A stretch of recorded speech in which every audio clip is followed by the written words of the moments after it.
தமிழகம் எங்கும் max gold cash for your gold. Max gold நீங்க தங்க மட்டும் இல்லைங்க, பிளாட்டினம், டைமண்ட், சில்வர், ரூபினி எதை வேணாலும் விற்கலாம். உங்களுக்கான பணம் ரொக்கமா கையிலயோ இல்லைன்னா பேங்க் அக்கௌண்ட்லயோ உடனடியாக செலுத்திடுவாங்க. மார்க்கெட் மதிப்பை விட 100 ரூபாய் ஒரு கிராமுக்கு உங்களுக்கு கூடுதலாக கிடைக்கும். தமிழ்நாடு முழுக்க டோர் ஸ்டெப் சர்வீஸும் இவங்க ப்ரொவைட் பண்றாங்க. உங்களுக்கு கோல்ட விற்கணும்னு அதுக்கு ஒரே ஒரு பெஸ்ட் பிளேஸ் மேக்ஸ் கோல்டு தான். கால் 04445454545.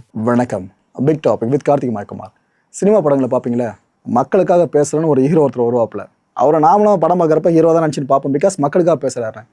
ஆனால் நிஜத்தில் அப்படி யாருன்னா ஒருத்தர் இருந்தாங்க அப்படின்னா அவங்க இருக்க மாட்டாங்கன்றதான் இப்போ ஒரு விஷயம் ப்ரூவ் பண்ணியிருக்கு.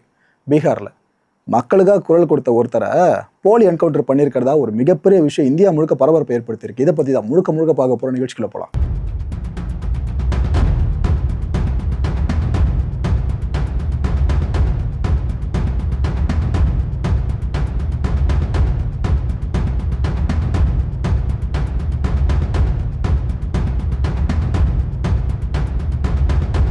பரத் திவாரி வயசு எவ்வளோ நினைக்கிறீங்க? 28 தாங்க இவரோட வயசு. நம்ம பீகாரை பூர்வீகமாக கொண்டவர் தான். ஆக்சுவலாக இவரை மக்கள் ஒரு மாதிரி பார்ப்பாங்க, போலீஸ் டிபார்ட்மெண்ட்டோ பியூரோக்ராட்ஸும் ஒரு மாதிரி பார்ப்பாங்கன்னு வைங்களேன். மக்களை பொறுத்த வரைக்கும் இவர் ஹீரோ, அதாவது சமூக செயற்பாட்டாளர், அப்படி தான் தன்னை கிளைம் பண்ணிப்பார். இவர் மக்களுக்கு எதனா பிரச்சனைனா உடனே களத்துக்கு வராப்புல, பேசுகிறாப்புல, மக்கள்கிட்ட என்ன பிரச்சனை கேட்டு அரசை கிழின்னு கிழிச்சு தொங்க விடுவாப்புல. என்னத்தை பண்ணுறீங்க நீங்கள் கவர்மெண்ட், அதுன்னு கேள்வி மேலே கேள்வியாக கேட்க ஆரம்பிச்சிருவார். சாலை வசதி சரியில்லைன்னா மக்கள் இவர் அணுகுவாங்க, இவர் களத்துக்கு வருவார். சமூக செயற்பாட்டாளர் மக்களுக்காக பேசுவாப்புல. நிறைய பின்தங்கிய வகுப்பை சேர்ந்த மக்கள்லாம் இருக்காங்களே, அவங்க சார்ந்து அவங்களோட குரலாக ஒழிச்சதும் இந்த பரத் அவர்கள் தான். இப்படி மக்களுக்கு ஹீரோவாக இருக்க ஒருத்தர் பியூரோக்ராட்ஸ்க்கும் ஹீரோவாக இருப்பார். போலீஸ் நிரந்தரமாக சொல்கிறாங்க இவரை பற்றி ஹீரோவா? ஆஹா, வில்லனுங்க. கையில் எப்போ பார்த்தாலும் துப்பாக்கி வச்சு அலைஞ்சிக்கிட்டு அது போல் பண்ணுற ஆள் இவர் ஒரு கிளர்ச்சியாளர்னு அவங்க ஒரு முத்திரை கொடுத்துறாங்க. எது எப்படியோ மக்களுக்காக களத்துக்கு வந்தார் பார்த்தீங்களா, அதை மக்கள் இன்னும் மறக்கலை. तो सबसे बड़ा समस्या यहाँ पे ये है कि हम लोग जो यहाँ पे अभी खड़े हैं, तो जिस समाज के लिए कार्य किया जा रहा है, सरकार हमारे बिहार सरकार जो ये कार्य कर रही है और கடந்த 15ஆம் தேதி என்ன தெரியுமா ஆகுது? இந்த பரத் ஒரு ஃபேஸ்புக் பதிவை போடுறாருங்க. புரட்சி போர் தொடங்கப்படணும்னு கிட்டத்தட்ட அழைப்பு விடுக்கிற துணியில இந்த பதிவை போடுறாரு. ஏற்கனவே காரணம் கிடைக்குமான்னு காத்துக்கிட்டு இருந்தாங்களே பியூரோக்ராட்ஸ், அவங்களுக்கு ஒரு காரணம் கிடைச்சிருச்சா, ரைட்டு. இவர் கிட்டத்தட்ட நக்சல் மனநிலையில் செயல்படுற மாதிரி அவங்கள உருவகப்படுத்திக்கிறது. மக்களுக்கு உதவி செய்யலான்னு காலத்துக்கு வந்தா கிடைக்கிற முத்திரையை பார்த்தீங்களா? இந்த பாரத்தை தேடி நம்ம அரெஸ்ட் பண்ணியே தீரணும்னு போலீஸார் கிளம்பி வராங்க. ஆக்சுவலாக பாரத் எப்படி நம்ம போலீஸை ஹேண்டில் பண்ணுறாப்புல, கையில் துப்பாக்கி வச்சுக்கிட்டு போலீஸ் வந்தாங்கன்னா சரி நில்லுங்க, என்ன பிரச்சனை, இதுவா இந்த போஸ்ட்டா, அதுவா அந்த போஸ்ட்டான்னு இப்படி தான் ஹேண்டிலே பண்ணுறாரு. போலீஸை பெருசாக ஒரு மதிச்சா மாதிரியே தெரில. போலீஸும் பார்த்தீங்கன்னா சரி எதுக்கு பிரச்சனை, ஏன்னா உண்மையான ஒரு குற்றமாக இருந்தால் போலீஸ் ஆக்ஷன் எடுத்திருப்பாங்க. வராங்க பேசுறாங்க போறாங்க, வராங்க பேசுறாங்க போறாங்க, இப்படி தான் போயிட்டு இருந்துச்சு. இந்த பதிவு சார்ந்து இது மாதிரி தான் நடந்துருந்துச்சு. போலீஸ் இந்த போஸ்ட்டை பார்த்துட்டு வந்தாங்க, அதுக்கப்புறம் திரும்பி கிளம்பி போயிட்டாங்க. கடந்த 16ஆம் தேதி என்ன தெரியுமா இருக்கு, பரத் துப்பாக்கியை கையில் வச்சுக்கிட்டு இருக்கிறதா போலீஸுக்கு தகவல் கிடைக்குது. திரும்பியும் போலீஸார் என்ன பண்ணுறாங்க, இல்லைங்க இந்த முறை பரத்தை நம்ம விட்டு வைக்கக்கூடாது, யாருக்காவது ஆபத்து வந்துச்சுன்னா அப்படின்னு சொல்லிட்டு பரத்தை அரெஸ்ட் பண்ணணும்னு சொல்லிட்டு கிளம்பி வராங்க.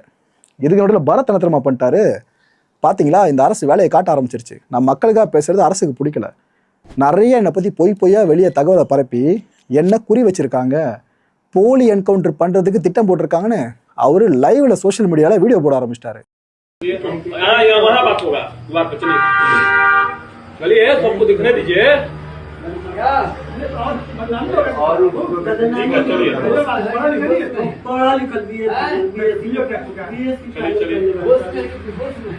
मत बोलो छोड़ चुका साहब लोग बात हो रहा है कि दुनिया क्षेत्र में तो ज्यादा एक्टिव रहते थे, काम करते थे। तो ये बढ़िया बात तारा भी यशवंत तारा क्या है बोलता हो ना। अच्छा ठीक है, हम क्या बोलते हैं फेसबुक पर देखें, अच्छा बात बोलते हैं और ये ठीक बा, अभी ये बात हो जाएगी ये लोग के सब लोग का है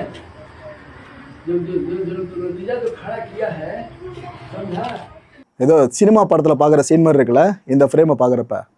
ஆக்சுவலாக போலீஸ் என்ன தெரியுமா சொல்கிறாங்க, பாரத்துக்கு மனநிலை சரியில்லை, அந்த பையன் ஒரு மாதிரி சமீபகாலமாக பிஹேவ் பண்ணிட்டு இருக்காருல, அது காரணம் அந்த பையன் தப்பு இல்லை, மனநிலை சரியில்லாமல் போயிடுச்சு. அந்த பையன் துப்பாக்கி மூட கீழே போட்டு நம்மகிட்ட சரண் அடைஞ்சிட்டாப்புல அப்படின்னா அதுக்கப்புறம் அவர் ஒரு நல்ல ஹாஸ்பிட்டலில் கூட்டு போய் நம்மளே ட்ரீட்மெண்ட் பார்த்து சரி பண்ணிடலாம். இது சரி பண்ணக்கூடிய பிரச்சனை தான். ஸோ மனநிலை சிகிச்சை தான் அவருக்கு இப்போ தேவை. அவர் ஆயுதத்தை கீழே போடுறது தான் அவருக்கும் நல்லது, நம்ம எல்லாருக்கும் நல்லதுன்னு போலீஸார் சைடில் சொல்லிட்டாங்க. அதாவது இவர் சைடில் ஒரு ஸ்டேட்மெண்ட் வந்துச்சுன்னா போலீஸ் திரும்ப ஸ்டேட்மெண்ட் விட்டுருவாங்க பதிலுக்கு. பிகாஸ் நடுவில் மக்கள் இருக்காங்களே, மக்களை பகச்சிக்க முடியாதுல்ல, அதனால இன்னொரு பக்கம் ஸ்டேட்மெண்ட் வந்துட்டே இருந்துச்சு. கடந்த 17ஆம் தேதி இடத்துலமாச்சு பரத்தை கொண்டுட்டாங்க மக்களே. என்கவுண்டரு எஸ்டிஎஃப்னு சொல்லுவாங்க, அதாவது ஸ்பெஷல் டாஸ்க் ஃபோர்ஸு. இதை சேர்ந்த போலீஸ் தான் பாரத்தை கொண்டு இருக்காங்க. இது தகவலாம் கிடையாது, கொன்னது போலீஸ் தான், அதில் மாற்றுக்கிறதே கிடையாது. கொன்னுட்டு அதுக்கப்புறம் என்ன திரும்ப அறுவை பழசான ஒரு கதையை சொன்னாங்க.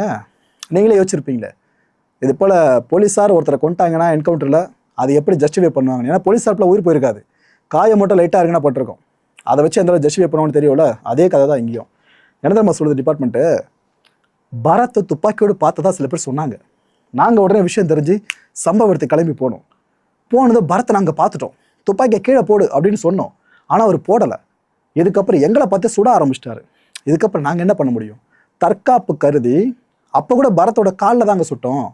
இதுக்கப்புறம் பரத்தை மருத்துவமனை கூட்டிகிட்டு போனோம்ல, அதுக்கப்புறம் சிகிச்சை பலனளிக்கலை, பரத் உயிரிழந்துட்டாருன்னு போலீஸ் டிபார்ட்மெண்ட் சைடில் சொல்லியிருக்காங்க.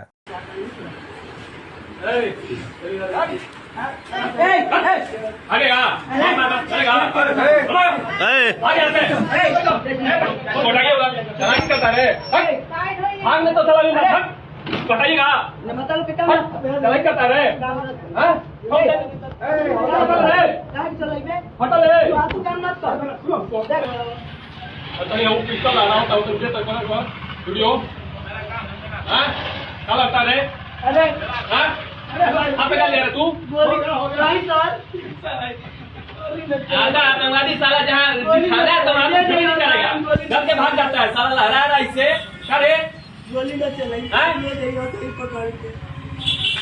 हटना तो ठोक दे दिया, हटना किससे तू? अरे सुनो,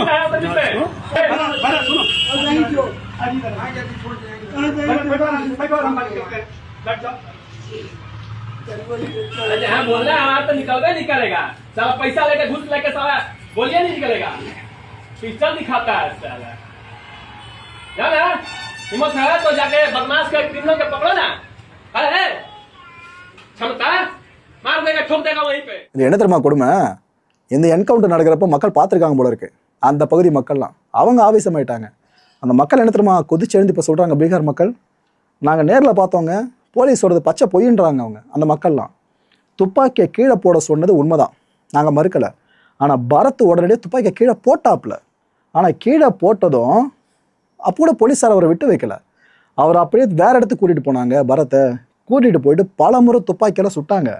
இது தற்காப்புக்காக சுடப்பட்டது கிடையாதுங்க, பரத்தை கொல்லணுன்னு தான் அவங்க இந்த முறை முடிவு கட்டி வந்து இது போல் பண்ணியிருக்கிறதா அந்த மக்கள் சொல்கிறாங்க. முதல்ல பரத் ஒரு ஸ்டேட்மெண்ட் விடுவாப்புல, அதுக்கு பதில் ஸ்டேட்மெண்ட்டை போலீஸ் விட்டுட்டு இருந்துச்சு. காரணம் மக்களை கன்வின்ஸ் பண்ணுறதுக்கு. இப்போ மக்களே போலீஸ்க்கு எதிராக ஸ்டேட்மெண்ட் விட ஆரம்பிச்சிட்டாங்களே, இப்போ போலீஸ் என்ன பண்ணோம்? இந்த முறை அதே டெம்ப்ளேட் தான் திரும்ப போலீஸ் ஒரு அறிக்கை விடுறாங்க. அதில் என்ன சொல்கிறாங்க, நாங்கள் சொல்கிறத நம்ப மாட்டீங்களா, இந்த பாருங்க ஆதாரம், பரத் பயன்படுத்தினா அந்த துப்பாக்கி அண்ட் 2 தோட்டாக்கள் பார்த்துட்டிங்களா, இதுதான் ஆதாரம் அப்படின்ட்டாங்க. ஆனால் மக்கள் இதை இன்னும் நம்புற மாதிரிலாம் இல்லைங்க. போலீஸ் இன்னும் திருந்தலைங்க, திரும்ப திரும்ப பொய் சொல்கிறாங்க. இவங்களை சும்மாவே விடக்கூடாதுன்னு மக்கள் இன்னும் கொதிச்சு எழுந்துட்டாங்க. இந்த ஸ்டேட்மெண்ட் போலீஸ் கிட்ட வராமல் இருந்திருந்தாலே ஓரளவுக்கு அவங்க அடங்கியிருப்பாங்க போல இருக்கு. ஸ்டேட்மெண்ட் பார்த்து இன்னும் கடுப்பாயிட்டாங்க. பீகாரில் மக்கள் போராட்டம் பெருசாக ஆரம்பிச்சிருச்சுங்க. கிட்டத்தட்ட புரட்சி மாதிரி தான் சொன்னோம், அவ்வளோ பெருசாக ஆரம்பிச்சிருச்சு. பரத்தோட பிரேதத்தை சாலையில் போட்டு மறியலை ஈடுபட ஆரம்பிச்சிட்டாங்க மக்கள்லாம், அவ்வளோ பெருசாக போயிடுச்சு. பீகாரோட ஒடுக்கப்பட்ட இளைஞர்கள் இருக்காங்களே, அவங்க திரண்டுட்டாங்க. எங்களுக்காக குரல் கொடுத்த அண்ணா அவரை கொண்டுட்டு எப்படி நீங்கள் இது போலாம் நிம்மதியாக நடமாட முடியும்னு அதிகாரிகள் மேலே அவ்வளோ கோவத்தில் இருக்காங்க. 2வது பகத்சிங்கை நீங்கள் படுகொலை பண்ணிட்டீங்கன்னு அந்தளவுக்கு எப்படி பார்த்துருக்காங்க தெரியுதா பரத்தை. இவங்க அந்தளவுக்கு தூக்கி வச்சு முழக்கமும் எழுப்ப ஆரம்பிச்சிட்டாங்க.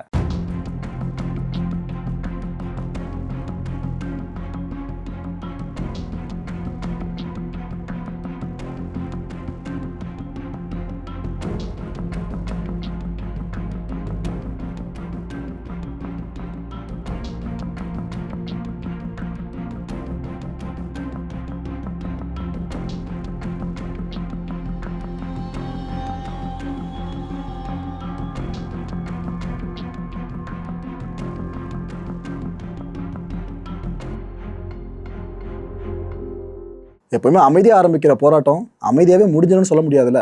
இங்கே என்ன ஆயிடுச்சு, இந்த மக்கள் போராட்டம் வன்முறை ஆயிடுச்சுங்க. ஒரு கட்டத்தில் ஆச்சா ஆக்கப்படிச்சான்னு தெரில, ஏதோ நடந்திருக்கு. போலீஸார் ஒரு கட்டத்தில் தடியடி நடத்தி மக்கள் அங்கேருந்து அப்புறப்படுத்த ஆரம்பிச்சிட்டாங்க.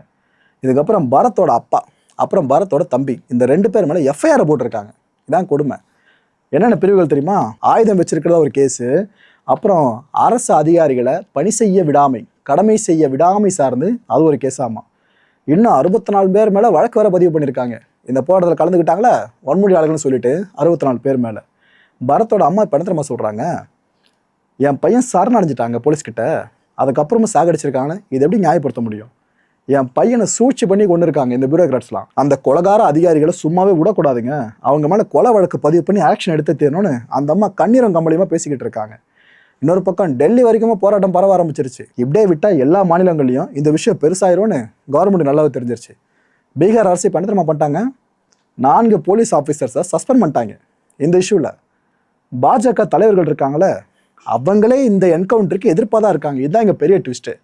மறந்துடாதீங்க மக்களே, பீகாரை ஆண்டுகிட்டு இருக்கிறது பாஜக தான். பாஜக அரசு இருக்கிற இந்த நேரத்தில் தான் பீகாரில் இப்பேற்பட்ட சம்பவமும் நடந்திருக்கு. பொதுவாக போலீஸ் டிபார்ட்மெண்ட்டை டிஃபெண்ட் தான் பண்ணுவாங்க ஆளும் அரசு. ஆனால் இங்கே என்ன இருக்குது பார்த்தீங்களா?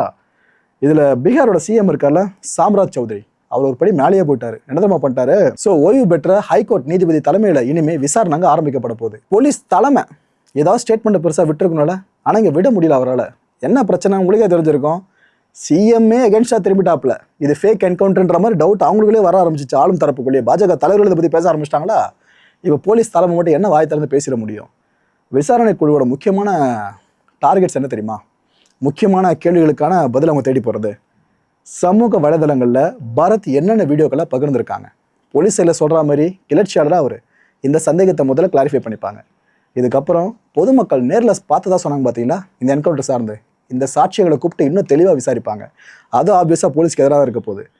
என்கவுண்டர் எப்படி ஆரம்பிச்சது, எப்படி முடிஞ்சது, எங்கே முடிஞ்சது, யாரால் முடிஞ்சது, இந்த எல்லா விஷயத்தையும் அலச போகிறாங்க இந்த விசாரணை குழு. இந்த விவகாரம் இது வரைக்கும் மாநில அளவில் இருந்துச்சு, இதுக்கப்புறம் ஆல் இண்டியா அளவில் பெருசாகிடும் போல இருக்குது. சுப்ரீம் கோர்ட் வரைக்கும் போயிருக்குங்க இந்த ஒரு இஷ்யூ. சிபிஐ இந்த வழக்கை விசாரிக்கணும். பிகாஸ் போலீஸ் பண்ண தப்பை எப்படிங்க அந்த ஸ்டேட் கவர்மெண்ட்டே ஃபுல்லாக கண்டுபிடிச்சி சொல்ல போகுது? அவங்க இப்போ போலீஸ் மேலே ஆக்ஷன் எடுத்துக்கிறது கூட கண் துடைப்பு மாதிரி தான் எனக்கு தெரியுது. சிபிஐ விசாரிட்டும் கேட்குறாங்க. இதை விட ஒரு கரெக்டான வழக்கு சிபிஐ விசாரிக்க இருக்கும்னு நினைக்கிறீங்க? பர்ஃபெக்டாக இருக்கும்ல. போலீஸ் மேலே எஃப்ஐஆர் போடணுன்ட்டு அங்கே இருக்க மக்கள்லாம் இப்போ கோக்குரோல எழுப்ப ஆரம்பிச்சிட்டாங்க. சுப்ரீம் கோர்ட்டில் இது வரைக்கும் கேட்க ஆரம்பிச்சிட்டாங்க. மக்களுக்காக பேசினா உயிர் பயத்தை விதைப்பீங்களா அப்படின்ட்டு தான் இப்போ பல பேரும் கொந்தளிக்க ஆரம்பிச்சிருக்காங்க. வாழ்க ஜனநாயகம் அப்படின்ட்டு. மக்கள் இந்த கான்டென்ட்டை பொறுத்த வரைக்கும் என் மனசில் ஒரே ஒரு வினா இருக்குது. பரத் கையில் எப்படி துப்பாக்கி வந்துச்சு, எதுக்காக வந்துச்சு? இந்த கேள்விக்கான பதிலை தேடி போகிற அதே நேரம் போலீஸ் இந்த அளவுக்கு ஒரு ஃபேக் என்கவுண்டரே பண்ணுறாங்கன்னு வச்சுக்கோங்க, அவங்க தன்னிச்சையாக பண்ணுவாங்க. ஏன்னா பரத் பெருசாக எதிர்த்தது அரசில் இருக்க யாரும் சொல்லாமல் இன்ஃப்ளூயன்ஸ் பண்ணாமல் அவங்க பவரை பெருசாக திணிக்காமல் போலீஸ் தன்னிச்சா முடிவெடுத்ததெல்லாம் பண்ணுவாங்க. அப்போ உள்ள இருக்க அந்த கருப்பாடு யார்? அடுத்த நிகழ்ச்சியை சந்திக்கலாம். நன்றி, வணக்கம். தமிழகம் எங்கும் max gold, cash for your gold. Max gold நீங்க தங்க மட்டும் இல்லைங்க, பிளாட்டினம், டைமண்ட், சில்வர், ரூபினி எதை வேணாலும் விற்கலாம். உங்களுக்கான பணம் ரொக்கமா கையிலயோ இல்லைன்னா பேங்க் அக்கௌண்ட்லயோ உடனடியாக செலுத்திடுவாங்க. மார்க்கெட் மதிப்பை விட 100 ரூபாய் ஒரு கிராமுக்கு உங்களுக்கு கூடுதலா கிடைக்கும். தமிழ்நாடு முழுக்க டோர் ஸ்டெப் சர்வீஸும் இவங்க ப்ரொவைட் பண்றாங்க. உங்களுக்கு கோல்ட விற்கணும்னு அதுக்கு ஒரே ஒரு பெஸ்ட் பிளேஸ் மேக்ஸ் கோல்டு தான். கால் 04445454545. என் நண்பர் மாயம் ஸ்டுடியோஸ் நேயர்களே, மாயம் பக்தின்னு ஆன்மீகத்துக்காக பிரத்யேகமா ஒரு சேனலை கொண்டு வந்திருக்கோம்.